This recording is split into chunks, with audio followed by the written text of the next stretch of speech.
Startup founders. So, one of the questions I was asked recently was how do you go about getting funding if you've got a startup in somewhere like Africa? Well, it's the same as everywhere else in a way, except there'll be less money available for startups if there's not a culture of it.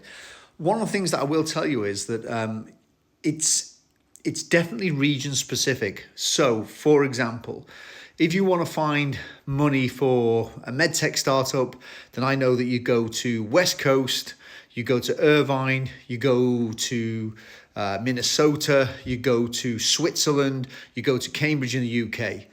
So depending on what your startup is will depend whether there's a cluster of investors who sort of invest in you. That doesn't mean you can't get investing elsewhere. But what you've really got to do is think about, especially when you go for professional investing, is your company going to be in the right place? And I talk about this all the time. But if you're sitting where you are and you're sitting in Africa, then there's probably two or three sources that you can go for. So one would be friends, families and fools, as I've talked about before. If you've got friends or families that'll back you, you can convince them. They can then give you some money to get at least your pre-seed money so that you get off the ground. The second one is there might be some high net worth individuals in your area, and you should look out for any kind of high net worth or family offices in your area. And they exist all over the world. It doesn't matter whereabouts in the world. You'll find what they call a family office, which is somebody who invests for a high net worth family, reinvest their money. Or you have a high net worth individual who just happens to have a lot of money from businesses they've done before, and they do often put money into startups. So you have to do a bit of local research to try and find that out. The third sort of way that you've got in there as well is grants. So often there are local startup grants. So if this is something particular which really helps your local government, your startup idea is, not just a pure gratuitous for you sort of thing.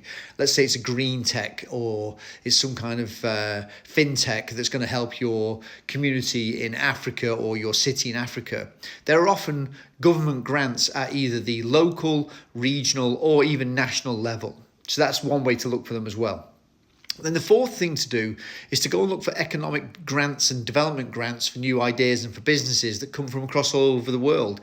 Places like Europe do have grants that you can dip into. You don't have to be in Europe to get every grant. You don't have to be in each of the countries that supplies grants to be able to do it. There are funds that you can get, sort of dig into around the world that will be specific for what they call underdeveloped communities or underdeveloped countries, developing countries.